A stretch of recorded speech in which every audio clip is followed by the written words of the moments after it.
On a Sunday in late 2012, a man who had been struggling to build an exercise habit for years sat on his couch and made a decision that he immediately recognized as ridiculous. He decided to do one push-up, not one set, not one workout, one single push-up.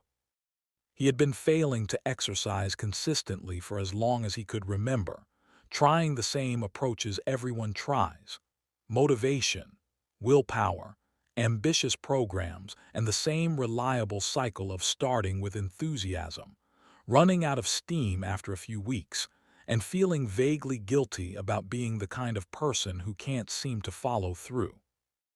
And on this particular Sunday, sitting on his couch with absolutely no motivation to exercise, he decided that instead of waiting for motivation that wasn't coming, he would do the smallest, most absurdly tiny version of exercise he could think of. He did the one push-up, and then he did a few more, and then a few more, and then he worked out for 30 minutes. That single unremarkable Sunday was the beginning of a habit that he maintained without interruption for years. Not because that one push-up was impressive, but because it revealed something about how habits actually form that directly contradicted everything he thought he knew about discipline, motivation, and behavior change. That man is Stephen Guise, and the book he wrote based on that experience and the research he did afterward is called Mini Habits.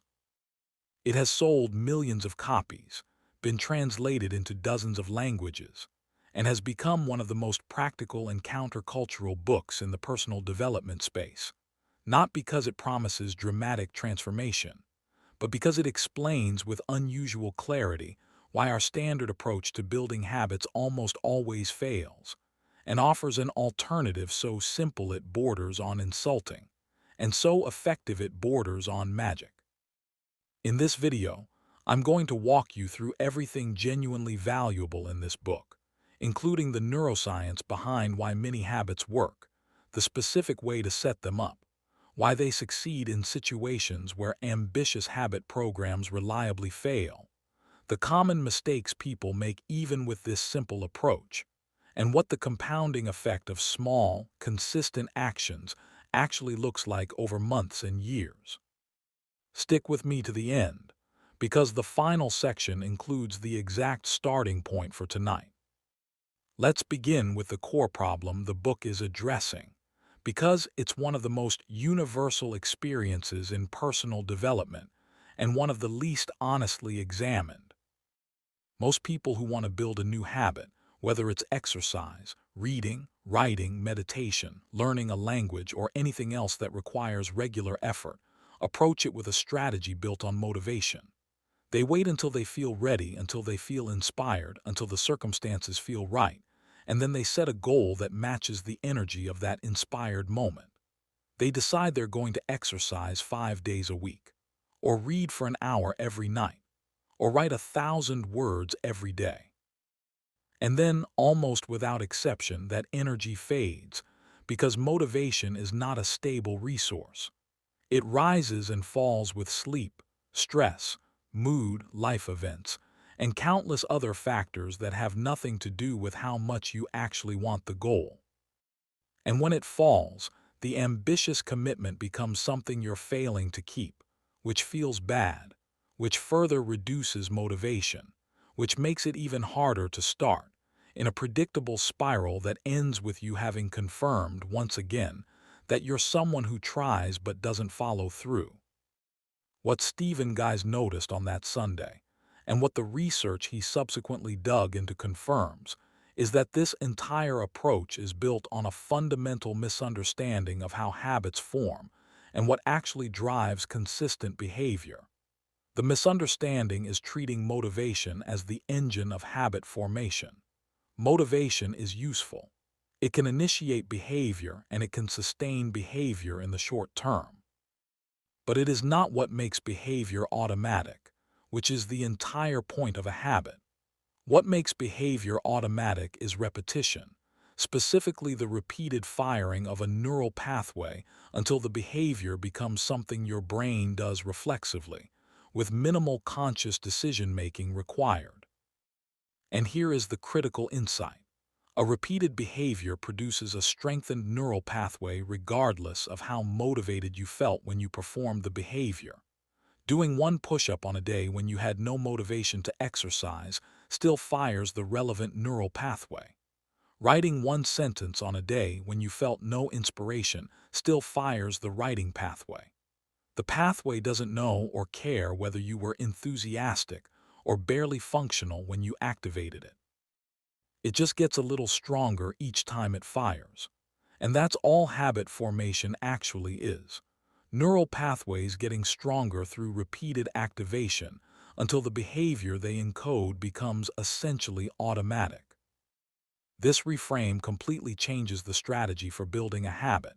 If habit formation is about repeated neural activation, then the optimal strategy is to find the smallest, most easily repeatable version of the desired behavior and make sure it gets activated every single day, regardless of energy, motivation, or how you feel. Not the most impressive version. Not the version that makes you feel like you're really committed. The version so small that doing it never feels burdensome enough to skip. That is the entire theory of mini habits, and everything else in the book is elaboration on, defense of, and instruction for implementing this one central idea. Let's go deeper into the neuroscience, because this is where the book does some of its most useful work, and understanding the mechanism makes the approach make sense in a way that pure faith in the method alone cannot. The brain has two systems that are relevant here. The first is the prefrontal cortex, the conscious, rational, decision-making part of your brain. This is the part that sets goals, makes plans, evaluates options, and generates the feeling of being motivated or inspired. The prefrontal cortex is also, crucially, the part of the brain that's most affected by fatigue, stress, and low mood. When you're tired, stressed, or unmotivated, prefrontal function is reduced, which is why it's so hard to make good decisions or sustain deliberate effort when you're depleted. The second system is the basal ganglia, a deeper, more primitive brain structure responsible for storing and executing automatic behaviors, what we colloquially call habits. The basal ganglia doesn't require motivation. It doesn't respond to your emotional state. It doesn't care whether you're tired or stressed. When it has a sufficiently established pattern, it executes that pattern automatically in response to the relevant cue. The way you don't need to think about how to brush your teeth or how to navigate a familiar drive. The process of habit formation is essentially the process of transferring a behavior from prefrontal cortex control, where it requires conscious effort and motivation, to basal ganglia control, where it happens automatically. And this transfer happens through repetition. Each time you perform the behavior, the basal ganglia representation of that behavior gets a little stronger. After enough repetitions, the behavior can run without much prefrontal input at all. Here's the problem with ambitious habits. When you commit to exercising for an hour, that commitment requires prefrontal engagement every single time. You have to motivate yourself, overcome the resistance, manage the discomfort, and sustain the effort, all of which draw heavily on the limited resource pool of prefrontal capacity. On high-energy, high-motivation days, you can do this. But on low-energy days, the prefrontal resources aren't there.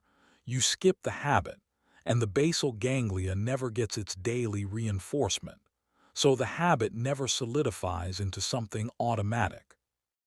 A mini habit, by contrast, requires so little prefrontal effort to execute that it can run even on the worst days, when motivation is zero and energy is depleted.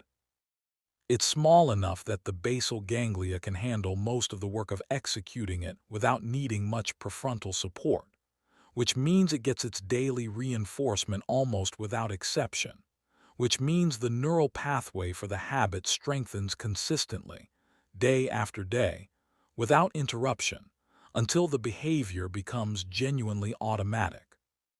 This is the scientific case for why small beats ambitious in habit formation. Not because big goals are bad, but because big habits require big motivation to sustain, and big motivation is unreliable.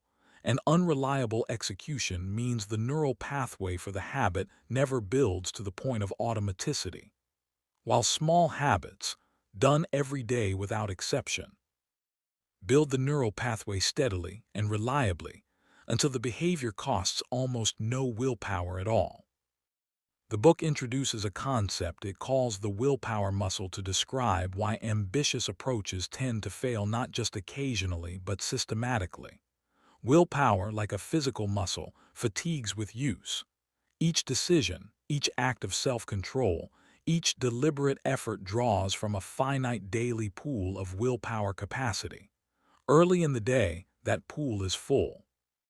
By the evening, after a full day of decisions, social interactions, professional demands, and the ordinary friction of life, the pool is significantly depleted. And it's typically in the evening, when willpower is lowest, that most people have scheduled their ambitious new habits. The evening workout, the nightly reading session, the daily journaling practice. The ambitious habit meets the depleted willpower state and loses, consistently and predictably, not because the person is weak or uncommitted, but because the timing of the habit relative to the available willpower resource is structurally set up for failure. The mini habit, by contrast, requires so little willpower that it succeeds even at the end of the most depleting day. One push-up requires almost no willpower. Writing one sentence requires almost no willpower. Reading one page requires almost no willpower. These things are executable at the bottom of the willpower tank, which is what makes them so reliably completed, which is what makes them so effective at actually building the neural pathway the habit depends on. Now let's get into the practical mechanics of setting up mini habits, because the concept is simple, but the implementation has specific details that matter for whether it actually works. The first step is choosing your mini habits.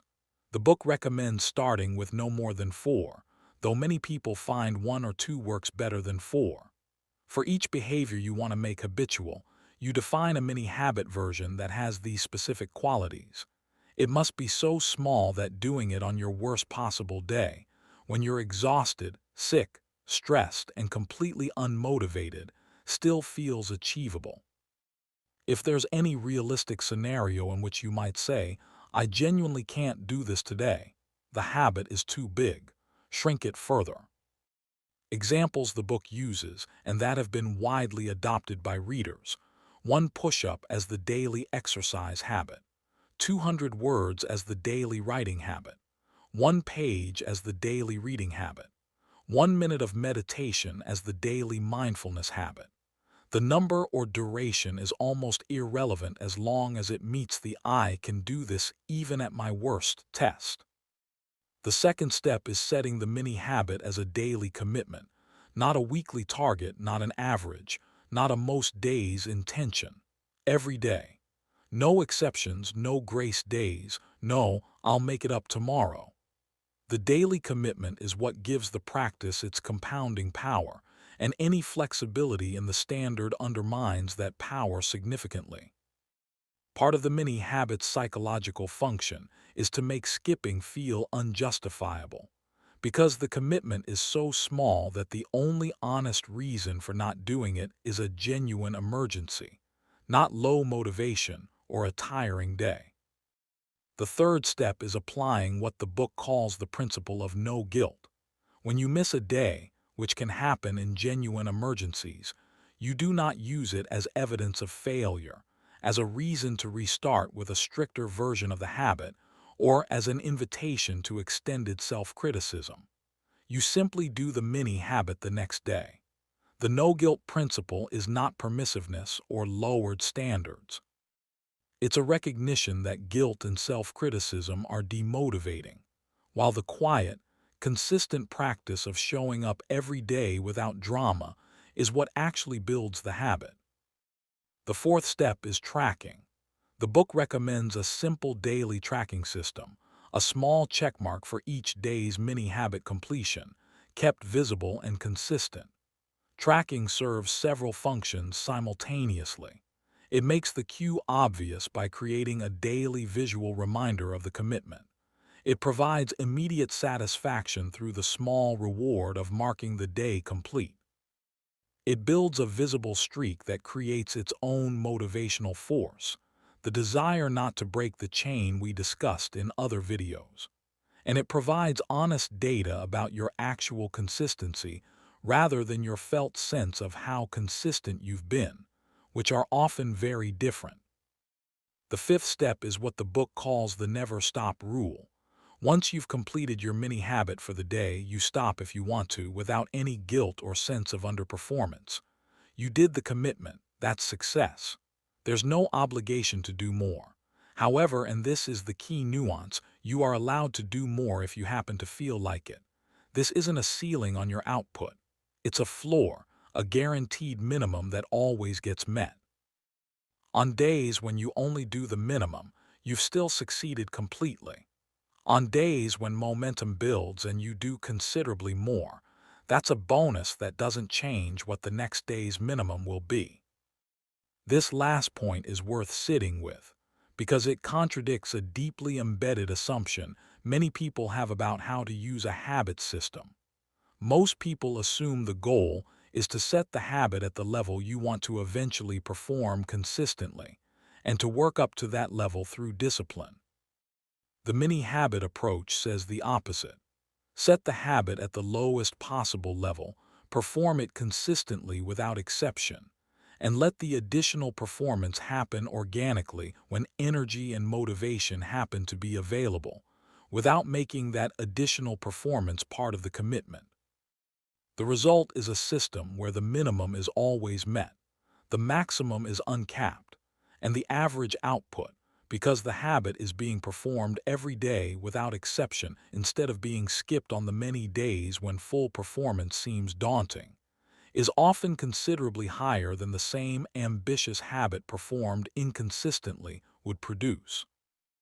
Let's talk about why the mini-habit approach specifically outperforms the motivation-based approach, not just in theory, but in the practical reality of what most people actually experience. The first advantage is what the book calls bonus reps. Because the mini-habit is so small, you frequently end up doing considerably more than the minimum once you've started.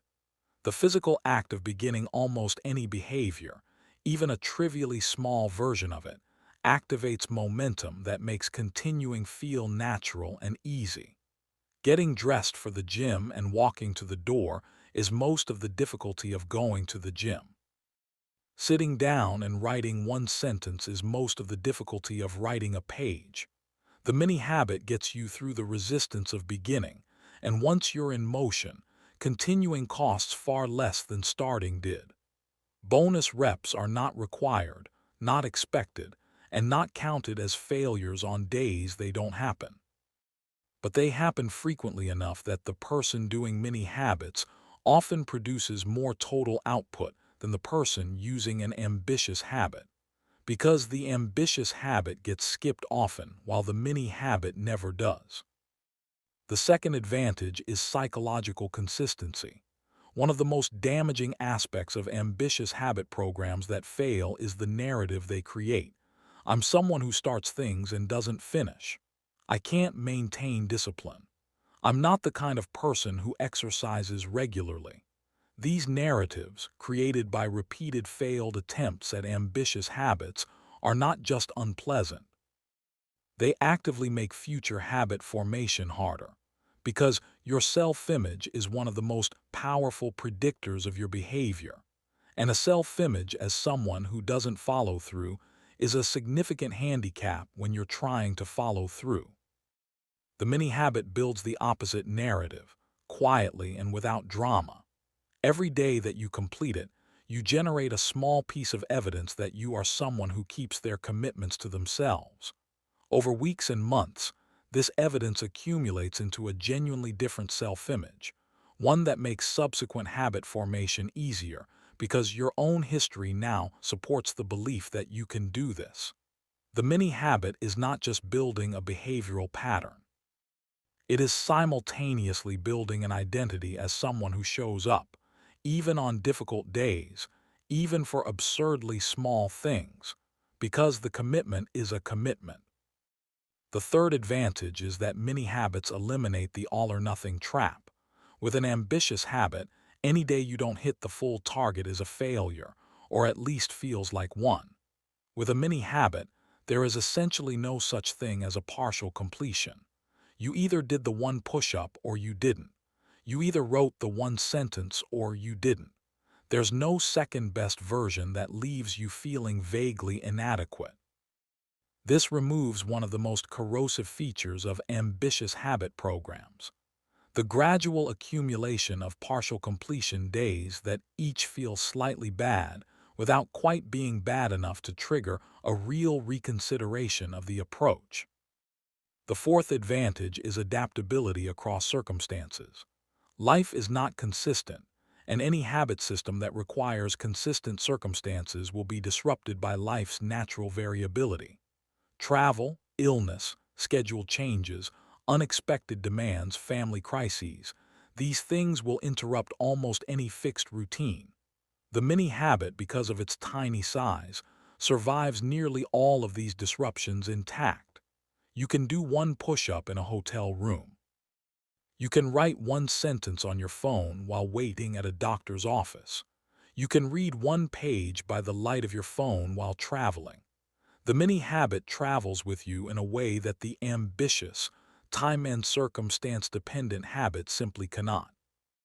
The fifth advantage, and perhaps the most important in the long run, is that mini habits build genuine habits rather than willpower-dependent behaviors. An ambitious habit that you maintain through ongoing high motivation and consistent willpower effort has not actually become a habit in the neurological sense.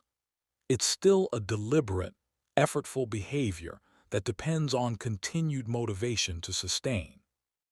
The moment the motivation drops, as it always eventually does, the behavior stops because there's no deeply ingrained neural pathway running it automatically. The mini habit, because it fires its neural pathway every single day without exception, genuinely builds toward automaticity in a way that the ambitious, inconsistently executed behavior never does. After enough repetitions, the mini habit becomes something you simply do, not something you have to make yourself do, which is the actual goal the ambitious habit was always aiming for but rarely achieved. Now let's look at some of the common mistakes people make even with an approach this simple, because they do happen, and knowing them in advance is more useful than discovering them after the fact. The first and most common mistake is setting the mini habit too big. This is almost universal among people trying this approach for the first time, because the culturally ingrained belief that meaningful change requires significant effort makes truly tiny commitments feel embarrassingly inadequate. The person who wants to write every day sets their mini habit at 500 words. The person who wants to exercise sets theirs at a 20-minute walk. The person who wants to meditate sets theirs at 10 minutes. Each of these is considerably larger than a true mini habit, and while they might be achievable on many days, they're not genuinely executable on the worst days, which means they will get skipped, which defeats the entire purpose. A true mini habit should feel almost absurdly easy. If it doesn't make you feel slightly foolish for how small it is, it's probably still too big. The standard is not what you could comfortably do on a good day. The standard is what you could do on your absolute worst day, when you're sick, exhausted, overwhelmed, and completely unmotivated. If that day comes and the habit still gets done, the habit is sized correctly. The second common mistake is treating the bonus work as part of the commitment. After a few weeks of doing one push-up and ending up doing 20, many people update their mental commitment to, "I should be doing at least 20." Which gradually transforms the mini habit back into an ambitious habit with all the same failure dynamics. The mini habit must remain the same small, always achievable commitment. More is always allowed and often welcomed.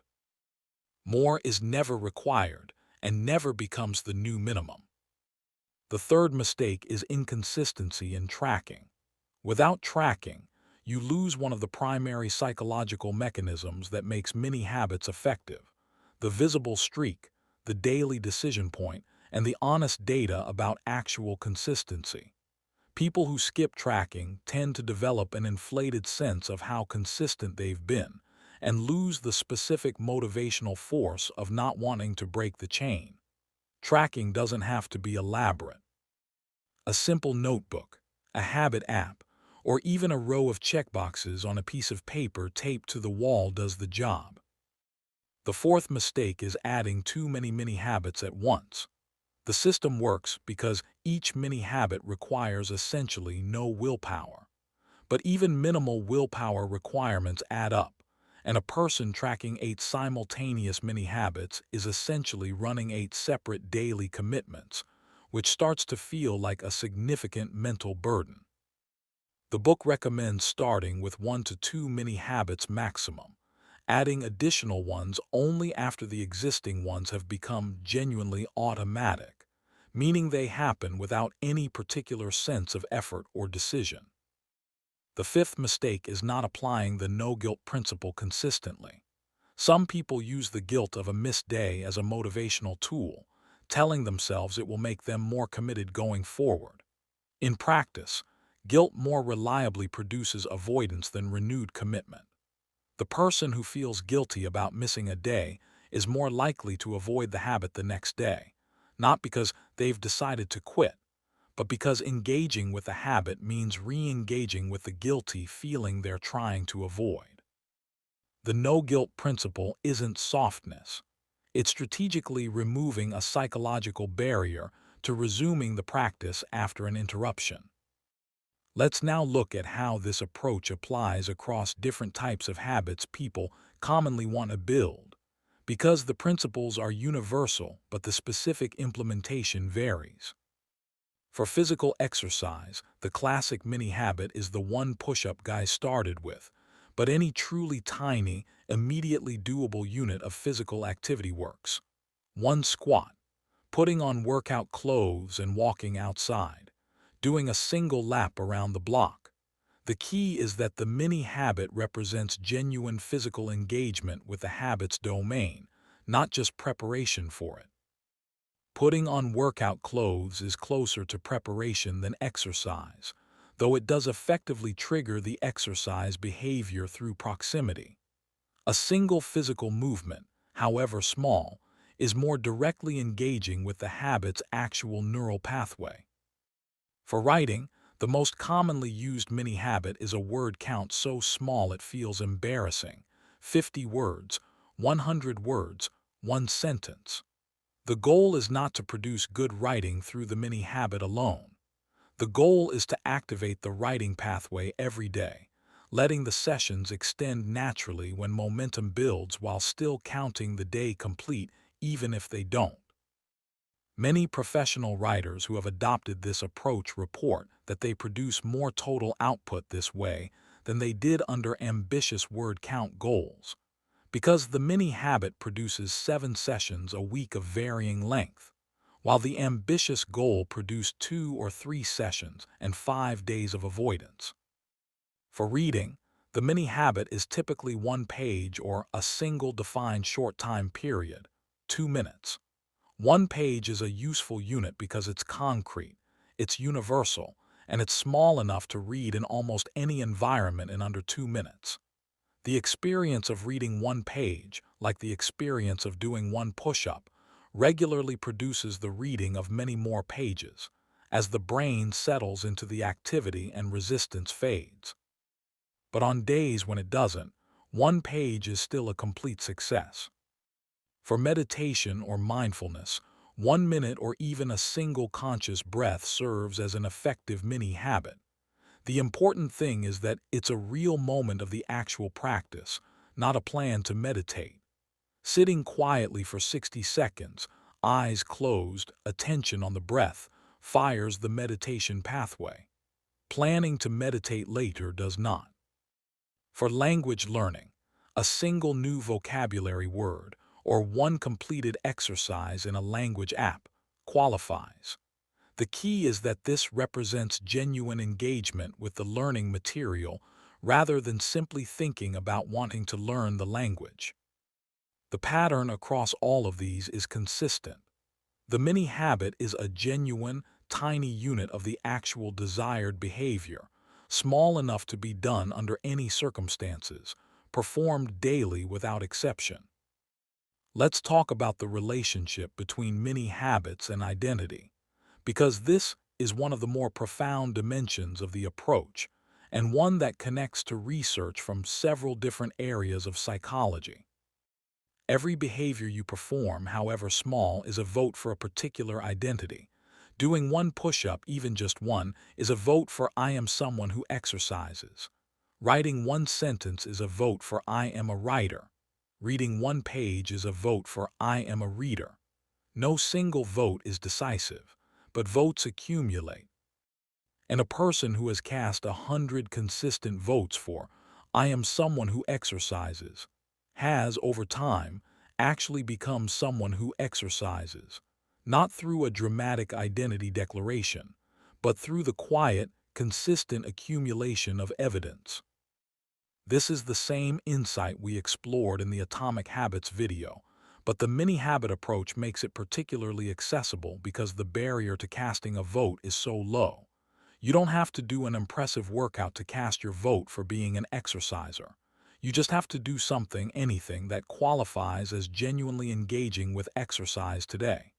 The vote still counts. The evidence still accumulates. The identity still builds. This also explains something that many mini-habit practitioners report, and that initially seems counterintuitive. The mini-habit often produces a stronger commitment to the behavior than an ambitious habit does, even though the ambitious habit produces more output on any given successful day. The reason is that the mini-habit, through its consistent daily completion, builds a stronger and more accurate self-image as someone who keeps this particular commitment, while the ambitious habit, through its frequent failures to meet its own standard, simultaneously produces better days and a weaker self-image, because so many days involve not meeting the standard rather than exceeding it.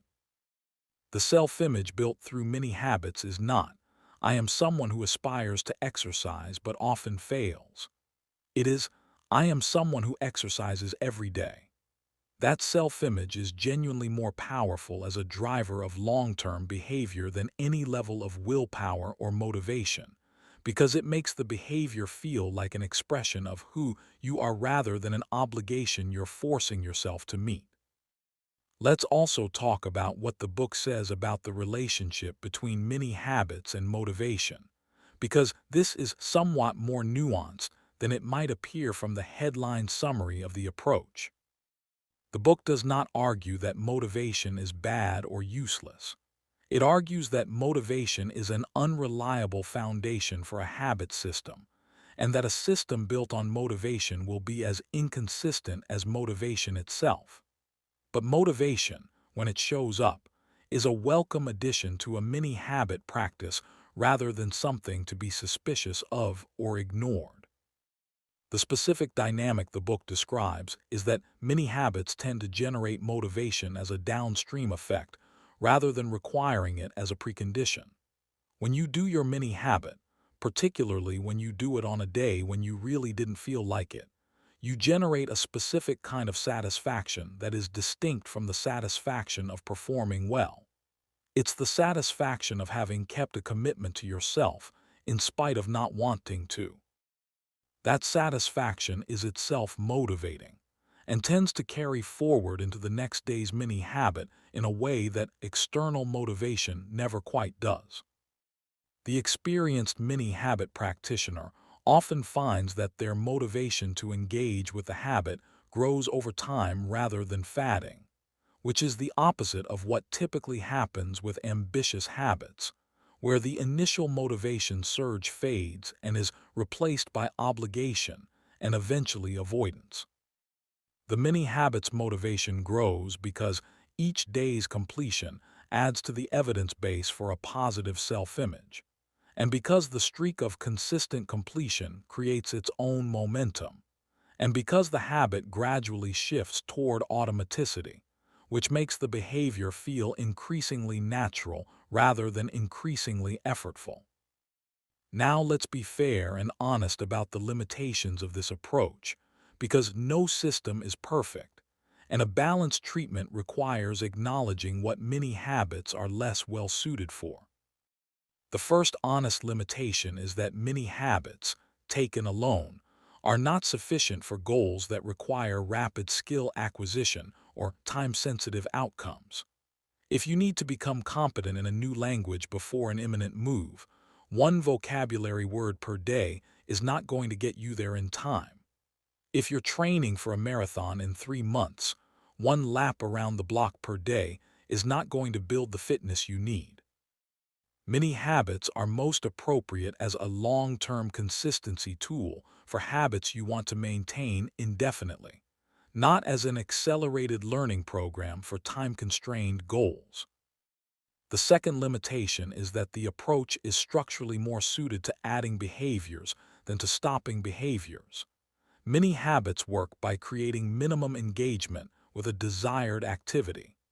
Breaking a bad habit requires a somewhat different structure, one focused on creating friction around the undesired behavior rather than building minimum engagement with something else. The book doesn't spend as much time on this direction, and readers who are primarily trying to stop doing something will find its guidance less directly applicable. The third limitation is that many habits require honest self-assessment about what genuinely counts as the minimum. This sounds trivial, but in practice requires ongoing vigilance. The tendency to gradually inflate the mini habits definition, to say that doing one push-up no longer counts unless it's followed by at least 5, is both understandable and destructive. Maintaining the integrity of the minimum standard requires regular honest checking against the original commitment. The fourth limitation is that for people who are highly motivated and highly consistent, the mini habit approach may underperform an ambitious habit in pure output terms. If you reliably feel motivated to exercise for an hour, and you reliably do it 5 days a week, then committing to one push-up per day is probably not improving your situation. Many habits are most valuable precisely in the situations where ambitious habits predictably fail, which, for most people and most habits, is the common case rather than the exception. Let's run through some frequently asked questions before we move toward the final section. Question 1. How long does it take for a mini habit to become truly automatic? The honest answer is that it varies considerably based on the specific behavior, the person, and how consistently the habit is executed. The commonly cited figure of 21 days comes from old, poorly designed research and is not reliable. More recent research suggests that habits take anywhere from 2 months to 8 months or more to become genuinely automatic, with significant individual variation. The mini habit approach optimizes for this process by ensuring that the behavior fires its neural pathway every single day rather than only on days when motivation happens to be available. Question 2. Should I tell people about my mini habits? The book suggests some caution here, drawing on research showing that publicly declaring an ambitious goal can actually reduce motivation to pursue it, because the social recognition from declaring the goal provides some of the psychological reward you were expecting from achieving it. With many habits, this concern is somewhat less acute because the commitment is so small there's relatively little social recognition to be had from declaring it. Sharing mini habits with an accountability partner who will actually check in on your progress is different from publicly announcing an ambitious goal and tends to be more helpful than harmful. Question 3. What if doing the mini habit consistently doesn't lead to doing more? What if I genuinely just do one push-up every day and never do more? The book's response to this is essentially, one push-up per day is genuinely better than no push-ups. The neural pathway for exercise is being reinforced. The identity of someone who exercises is being built. Some bonus reps will happen eventually, and even if they don't, the minimum is real and real progress. That said, if weeks pass without any bonus reps appearing, it may be worth asking whether this specific habit genuinely matters enough to continue, or whether the zero bonus pattern reflects a mismatch between the stated goal and actual motivation. Question 4. Can many habits replace deliberate practice for skill development? No, and the book doesn't claim otherwise. For developing genuine skill in something complex, like playing an instrument, writing at a professional level, or becoming proficient in a sport, deliberate, intensive practice with specific feedback is necessary. Many habits are the foundation that ensures the practice happens consistently at all, which is the prerequisite for deliberate practice being effective, not a substitute for it. Question 5. What's the ideal number of mini habits to maintain simultaneously? The book suggests starting with one or two. The practical ceiling, based on reports from practitioners, seems to be around 4 to 6, beyond which the daily tracking and execution start to feel like a significant cognitive burden that undermines the habit's core property of requiring essentially no willpower. When in doubt, fewer is better. Before we move to the close, let's talk about what the compounding effect of mini habits actually looks like over time, because it's one of the most motivating and least adequately described aspects of this approach. In the first 2 weeks, the mini habit feels exactly as small as it is. You're doing one push-up, you're reading one page, you're writing one sentence. There's no dramatic transformation underway that you can point to. The benefit at this stage is almost entirely psychological. You're building the practice of keeping a small daily commitment, and you're starting to accumulate the consistent evidence that you do in fact follow through on things you say you'll do. By the end of the first month, something subtle but real has begun.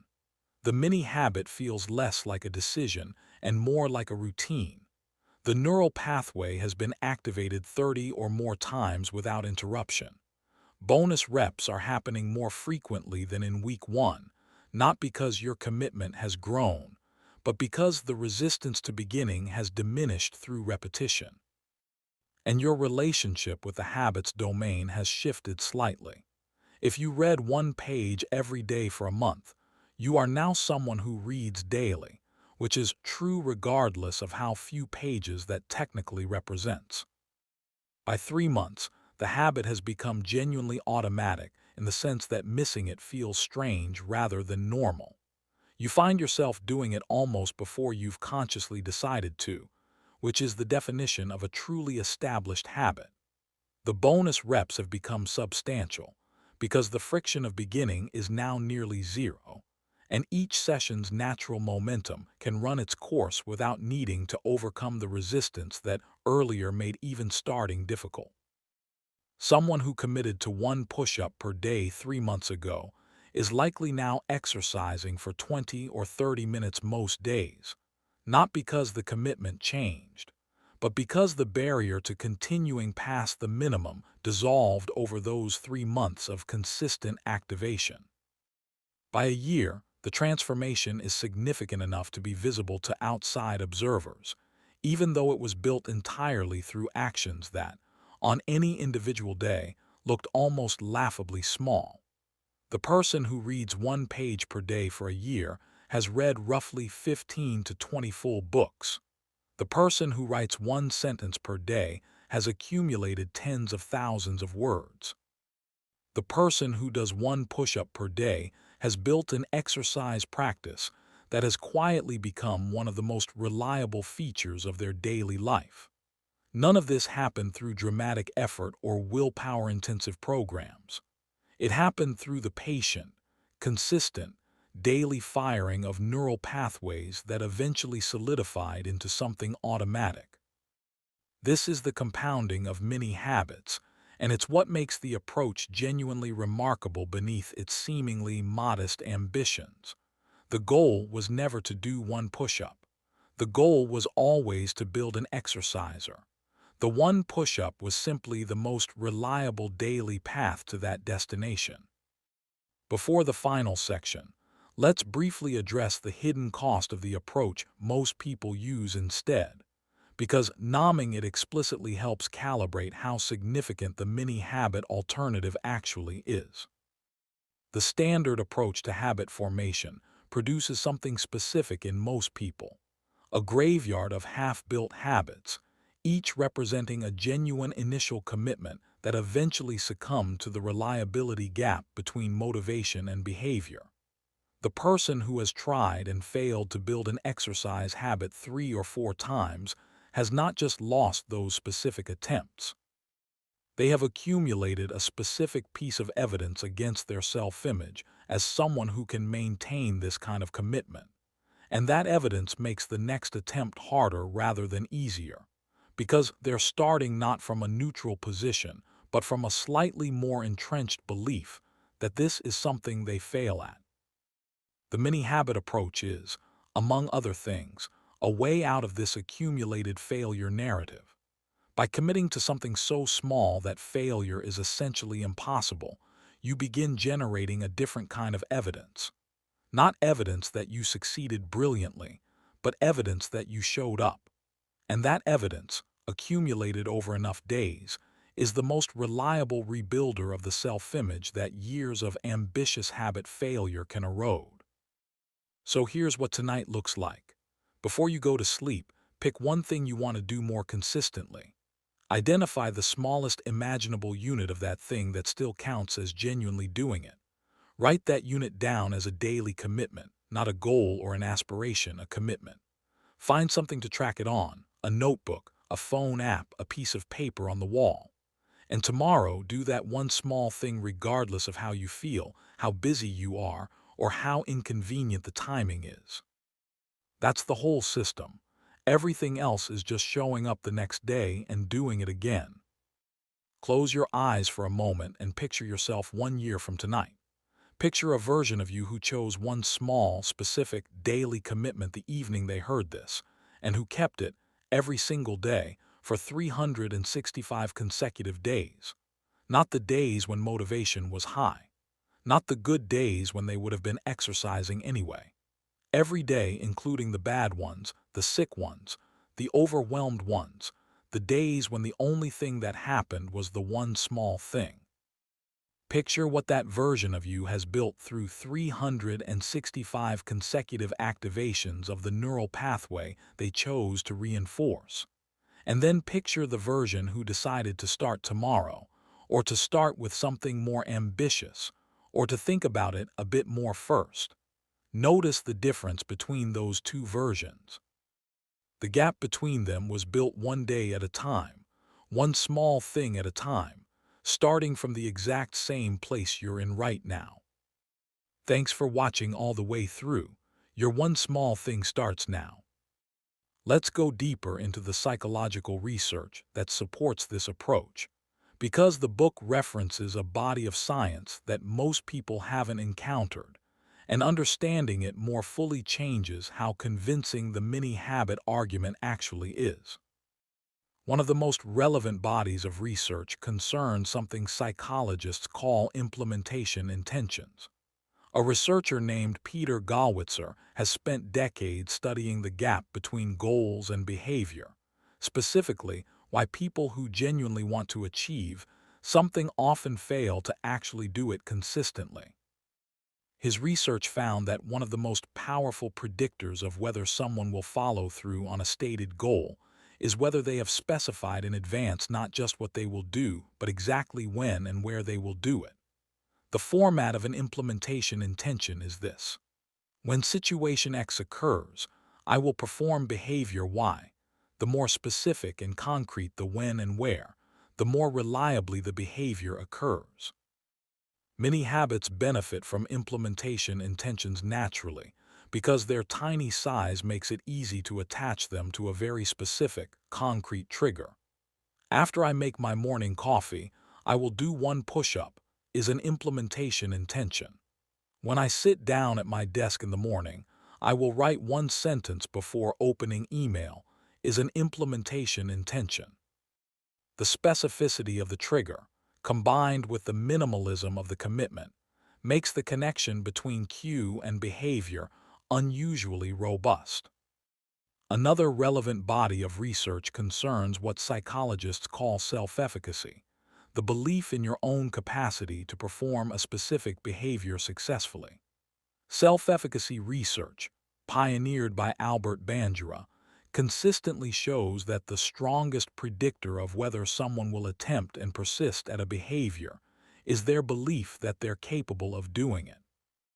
And the most reliable builder of self-efficacy is mastery experiences, actually doing the thing successfully, especially in circumstances that felt challenging. Many habits are, in essence, a self-efficacy building machine. By setting the commitment so low that success is nearly guaranteed on any day you attempt it, you accumulate mastery experiences at a rate that would be impossible with an ambitious habit that generates frequent failure. Each completion is a small mastery experience. Each streak of completions builds a stronger belief that this is something you do successfully, and that stronger belief makes each subsequent completion more likely. The system is self-reinforcing in the most practical possible way. There's also research on what's sometimes called the fresh start effect. The observation that people tend to initiate new habits at temporal landmarks. The new year, the first of a month, the first day of the week, a birthday, after a move or a job change. These landmarks feel like a natural reset point, a moment when the past is set aside and the future feels open. Many habits capture the benefit of fresh starts without requiring them, because the commitment is small enough that you can genuinely restart on any ordinary Tuesday without any particular sense of occasion. Every day that you complete the mini habit is in a small sense a fresh start, a new choice to be the person you're building yourself to be. And that daily fresh start is part of what makes the practice so psychologically sustainable. One more research area worth mentioning: decision fatigue. Studies by researchers including Roy Baumeister and his colleagues on ego depletion, the depletion of self-control resources through use, showed that the quality of decisions deteriorates across a day as more decisions are made. While the original ego depletion research has faced some replication challenges in recent years, the general observation that repeated decision-making across a day tends to produce worse decisions by the end of it has support in both experimental and observational studies. Many habits are specifically designed to minimize the decision cost of the habit. When your commitment is one push-up, there's almost nothing to decide. The question of whether to do it barely requires the kind of deliberative processing that depletes cognitive resources. Compare this to the decision required to begin an ambitious workout on a tired evening, which involves evaluating your energy level, assessing whether you have enough time, deciding whether to modify the planned workout, managing the motivational resistance of starting, and sustaining the effort for the duration. These decisions are genuinely costly in cognitive terms, and their cost explains much of why ambitious habits get skipped on the exact days they're most needed. The mini habit, by minimizing the decision, sidesteps this entire problem. Let's now look at how mini habits interact with goals, because the relationship is somewhat subtle and often misunderstood. The book draws a distinction between goals and systems that is similar to the one James Clear makes in Atomic Habits, but arrived at independently and framed somewhat differently. A goal is an outcome you want to achieve. A system is the daily process that produces outcomes. The mini habit is a system element, not a goal statement. And the system, through consistent operation, produces results that goals stated as intentions often don't. This doesn't mean goals are irrelevant. It means that the practical instrument of change is the daily system, not the goal declaration. A person who has decided they want to run a marathon but who hasn't set up a daily system for running is not closer to running a marathon than before the decision.